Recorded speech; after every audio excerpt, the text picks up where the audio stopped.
Market లో invest చేసి మీ డబ్బులు డబుల్ చేసుకోవాలనుకుంటున్నారా? సుందరరామిరెడ్డి గారి లైవ్ సెమినార్ కి అటెండ్ అవ్వండి.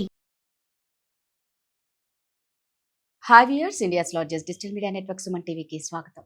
ప్రస్తుతం మనతో ఉన్నారండి ఒక సైకాలజిస్ట్ శ్రావ్య గారు అని, వైజాగ్ నుంచి. నేను తనది ఇన్స్టాలో రీల్స్ చూశానండి, చాలా చక్కగా చెప్తారనమాట.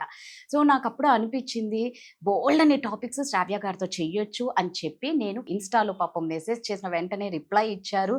సో అలా అలా కాంటాక్ట్లోకి వచ్చేసారు. ఈరోజు మన ముందుకు వచ్చారు. బోల్డ్ అనే టాపిక్స్ మనం సైకలాజికల్ పరంగా శ్రావ్య గారిని అడిగి తెలుసుకుందాం. నమస్తే శ్రావ్య గారు. నమస్తే రాధా గారు. సో ఈ మధ్య కాలంలో ఎక్స్ట్రా మ్యారిటల్ అఫైర్స్ పెట్టుకునేసి భర్తల్ని చంపడం కానీ, లేదు అంటే భార్యల్ని చంపడం కానీ, ఇలా మనం చాలా చూస్తూ ఉన్నాం కదా. ఇలాంటి టైంలో ఆ పిల్లల పరిస్థితి ఏంటి, సైకలాజికల్గా వాళ్ళు ఎలా ఉంటారు, దాని గురించి ఒక్కసారి శ్రావ్యతో మాట్లాడదాం.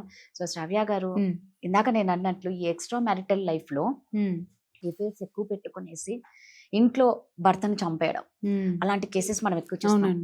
భార్యల్ని చంపేయడం ఓకే, ముఖ్యంగా తల్లి, ఇందులో మనం ఎక్కువగా తల్లి గురించి మాట్లాడుకోవాలి, తర్వాత తండ్రి గురించి. అవునండి. ఒక తల్లి ఒక తండ్రిని చంపేస్తే ఆ పిల్లలు చూస్తూ ఉంటారు కదా. అవునండి. తండ్రిని చంపేశాక తల్లిని తీసుకెళ్ళిపోతూ ఉంటారు, తల్లిని చంపాక తండ్రిని తీసుకెళ్తూ ఉంటారు. అవన్నీ చూస్తూ ఉన్నప్పుడు పిల్లల మైండ్ సెట్ ఎలా ఉంటుందండి? రేపు ఫ్యూచర్ లో వీళ్ళకి ఎలాంటి ఎఫెక్ట్ పడుతుంది వీళ్ళ మీద? వెరీ గుడ్ క్వశ్చన్ అండి. ఇప్పుడు మామూలుగా మనకి ఇల్లు అంటే సేఫ్టీ కదండి. ఇల్లు అనగానే సేఫ్ స్పేస్ వస్తుంది. అమ్మ నాన్న అన్న కూడాను సేఫ్ స్పేస్ అనేది వస్తుంది. ఎప్పుడైతే ఇంట్లో ఇలాంటి గొడవలు అవుతున్నప్పుడు కానీ, ఎక్స్ట్రా మ్యారిటల్ అఫైర్ ఇంట్లో అవుతున్నప్పుడు కొట్టుకుంటారు కదండి ఒకరినొకరు పేరెంట్స్. చీటింగ్ విషయం బయటపడినప్పుడు కానీ ఒకరికొకరు చాలా చిన్న వయసులోనే అండి విట్నెస్ ఏంటి, చీటింగ్కి విట్నెస్ అవుతారు, అమ్మా నాన్న గొడవలకు విట్నెస్ అయిపోతారు.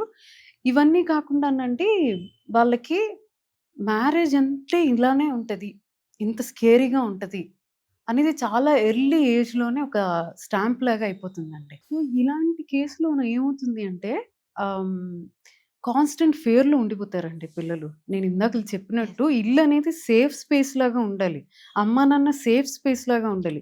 ఎప్పుడైతే ఇన్ని గొడవలు అవుతున్నప్పుడు వాళ్ళు హైపర్ విజిలెంట్గా ఉంటారండి. అంటే ఏంటి, ఎప్పుడు ఏ గొడవ అవుతుందా, ఎప్పుడు అమ్మ నాన్న కొట్టుకుంటారా, ఇంత హైపర్ విజిలెంట్తో ఉండడం వల్ల అండి చిన్నప్పుడే యాంగ్జైటీ డెవలప్ అయిపోతుందండి. ఇవన్నీ చూసి చూసి పిల్లలు రెండు రకాలుగా తయారవుతారండి. ఒకటి సేమ్ బిహేవియర్ అడాప్ట్ చేసుకోవడం, సేమ్ ఇంట్లో ఎలా అయితే గొడవలు అవుతున్నాయి, అరుచుకోవడం, కొట్టుకోవడం, అబ్యూస్ చేసుకోవడం, ఇవి అడాప్ట్ చేసుకుంటారు ఒక రకం. ఇంకొకరు ఏంటంటే జడిసిపోతారండి, విపరీతంగా భయపడిపోతారు. ఎంత భయపడిపోతారంటే వీళ్ళకి బయటికి వెళ్ళి ఏ పని చేయాలన్నా భయమే, ఒక ఆటో ఎక్కాలన్నా భయం, ఏం చేయాలన్నా భయం, అంత అంత భయపడిపోతుంటారండి. రెండు రకాలుగా మారుతారు. ఇంకానండి ఇన్ని చూశాక అన్నోయింగ్లీ అలాంటి రిలేషన్షిప్స్లోకి వెళ్తారండి వీళ్ళు. ఎందుకు, వాళ్ళకి అలవాటు అయిపోయింది అలాంటిది. వైలెన్స్ అనేది నార్మల్, వాళ్ళకి ఇంట్లో చూసేశారు వైలెన్స్ నార్మల్, గొడవలు నార్మల్, వాళ్ళు చూసిన ప్రేమే అలాంటి ప్రేమ. సో వెళ్ళి అలాంటి అలాంటి రిలేషన్షిప్స్లోనే పడడం. ఇప్పుడు నేను ఇందాక చెప్పాను కదండి, ఒక చైల్డ్ ఆ యాంగర్ అదంతా నేర్చుకుంటారు, వాళ్ళతో ఎలాంటి ప్రాబ్లం ఉన్న వాళ్ళకి ప్రాబ్లం. ఇంకొక చైల్డ్ ఏంటి, వెళ్ళి సేమ్ అమ్మ నాన్న ఎలాగైతే కొట్టుకున్నారో, అమ్మ నాన్న ఎలాగైతే అబ్యూస్ చేసుకున్నారో అలాంటి రిలేషన్షిప్లోనే వెళ్ళి పడతారండి. బికాజ్ వాళ్ళకి అది నార్మల్, చిన్నప్పుడు అలవాటు పడిపోయారు అలాంటి బిహేవియర్కి.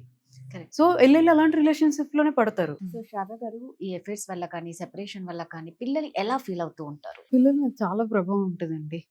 ఫస్ట్ ఆఫ్ ఆల్ మామూలుగా సొసైటీకి మాట్లాడుకోవడానికి అదొక పెద్ద టాపిక్, ఎవరిది తప్పు అనేది. పిల్లలకి కూడా అదే ఉంటుందండి, అమ్మ తప్ప నాన్న తప్ప. వాళ్ళు కూడా సేమ్ కన్ఫ్యూజన్లో ఉంటారు. కంటిన్యూస్గా అమ్మది తప్ప లేకపోతే నాన్నది తప్ప, సేమ్ వాళ్ళు అదే కన్ఫ్యూజన్లో ఉంటారండి. సో వీళ్ళకి నిజంగా ఇలాంటివన్నీ చూస్తే ఫ్రెండ్స్తో ఎలా పాపం ఎలా మూవ్ ఆన్ అవ్వగలుగుతారు వీళ్ళు? కరెక్ట్ అండి. అంటే ఒకటి సైకలాజికల్ చాలా డ్యామేజ్ అండి. ఇన్ని గొడవలు ఆడుకున్నప్పుడు ప్రేమ దొరకదు, ఎమోషనల్ అవైలబిలిటీ దొరకదు. ఇవన్నీ దొరకనప్పుడు ఏమొస్తుందండి, హంగర్, డెస్పిరేషన్ వస్తుంది, బయటకు వెళ్ళి వెతుక్కోవడానికి చూస్తారు. ఇవన్నీ మళ్ళీ అగైన్ అలాంటి రిలేషన్షిప్స్లోనే మళ్ళీ వెళ్ళి పడతారు. ఇప్పుడు అయితే ఇవన్నీ చూస్తూ ఉంటే నిజంగా చాలా బాధేస్తుంది. ఫస్ట్ పిల్లల మీద చాలా ఎఫెక్ట్ పడుతుంది వాళ్ళకు. అవునండి. బంగారం లాంటి భవిష్యత్తుని ఉమ్, పేరెంట్స్ చేతులారా కని నాశనం చేస్తున్నారేమో వాళ్ళ భవిష్యత్తుని అనిపిస్తది. సో ఉమ్. వీళ్ళని ఎలా ప్రొటెక్ట్ చేసుకోవాలి? కరెక్ట్ అండి. ఇప్పుడు ఈ నాన్ సెన్స్ లో పెద్ద విక్టిమ్స్ పిల్లలేనండి. Yes. వాళ్ళని అసలు ఇన్వాల్వ్ చేయొద్దండి. పిల్లలు లేనప్పుడు మీరు గొడవలు ఆడుకోవద్దు నేను అనట్లేదు. పిల్లల ముందు అసలు ఏమీ చేయొద్దు. వాళ్ళు స్కూల్కి వెళ్ళిపోయాక మీకు ఏం గొడవలు ఉన్నా గొడవలు ఆడుకోండి. ఎందుకంటే ఆల్రెడీ అక్కడ డిస్టర్బ్డ్ మ్యారేజ్. ఆ డిస్టర్బ్డ్ మ్యారేజ్లో అసలు వీళ్ళని ఇన్వాల్వ్ చేయొద్దండి. బిగ్గెస్ట్ విక్టిమ్స్ వాళ్ళే, పిల్లలే విక్టిమ్స్ ఇక్కడ. అంటే నిజంగా వీళ్ళు అప్పుడు ఎడ్యుకేషన్ మీద అసలు కాన్సన్ట్రేట్ చేయలేరు, అవునండి. వేటి మీద కాన్సన్ట్రేట్ చేయలేరు. మీరు అన్నట్లు ఏంటంటే వీళ్ళకి కనిపించింది మళ్ళీ అదే రాంగ్ రూట్ లోనే వెళ్ళిపోతారు. చిన్నప్పుడు ఏదైతే అలవాటు పడ్డారో ప్రేమకి, ఎలాంటి ప్రేమ అయితే నార్మల్, వైలెన్స్ ఇస్ నార్మల్ వాళ్ళకి. అమ్మ నాన్న కొట్టుకోవడం నార్మల్. నిజంగా తలుచుకుంటేనే బాధగా ఉంది. అన్నీ ఉన్న ఇంకా పేరెంట్సే ఇక్కడ ముఖ్య కారణం. మీరు అన్నట్లు అవునండి. సేఫ్ ఏంటి అంటే ఇల్లు, పేరెంట్స్. పేరెంట్స్. అదే సేఫ్ లేనప్పుడు వాళ్ళ భవిష్యత్తు మొత్తం మనమే నాశనం చేసినట్లు ఉంటుంది. నిజంగా శ్రావ్య గారు చెప్పినట్లండి, కొంచెం పేరెంట్స్ మాత్రం చాలా జాగ్రత్తగా ఉండండి. మీకేమన్నా గొడవలు పడాలి అనిపిస్తే వాళ్ళు స్కూళ్ళకి వెళ్ళాక పడండి. నిజంగా కొంతమంది అత్త కోడలు కూడా పిల్లల మీద పడడం వల్ల పిల్లలు ఈ నానమ్మకి ఇంపార్టెన్స్ ఇవ్వట్లేదు. అవునండి. అవును.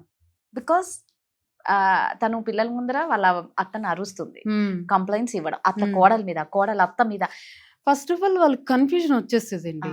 ఎవరిది తప్పు అనేది వాళ్ళకి ఆ ఎనాలిసిస్ చేసేంత వయసు కాదు అది. ఆ కన్ఫ్యూజన్ లోని బయటికి వెళ్ళి అదే ఉంటది. ఆ కన్ఫ్యూజన్ స్కూల్కి వెళ్ళాక కూడా మీరు పేరెంట్స్ ఇద్దరు గొడవ ఆడేసుకుంటారు పిల్లల ముందు. స్కూల్కి వెళ్ళాక దాని రోజంతా ఆలోచిస్తూ ఉంటారు. అక్కడ ఎందుకు అంత గొడవ అయింది, ఎవరిది తప్పు, అమ్మ ఓవర్ రియాక్ట్ అవుతుందా, లేదంటే నాన్న ఓవర్ రియాక్ట్ అవుతున్నారా, లేకపోతే నానమ్మ ఇక్కడ ఓవర్గా రియాక్ట్ అయిందా, ఇవే ఆలోచనలో ఉంటారు కదా. స్కూల్కి వెళ్ళాక కూడాను మీరు గొడవ ఆడేసుకుంటారు, గంటలో మర్చిపోతారు. పిల్లల మీద అది ఎంత ఇంపాక్ట్ ఉంటుంది. సో కరెక్టే అండి మీరు అన్నట్టు. పెద్దవాళ్ళు గొడవలు పడి మర్చిపోతారేమో కానీ పిల్లలకి అది మైండ్ లో అలాగే పడిపోతుంది.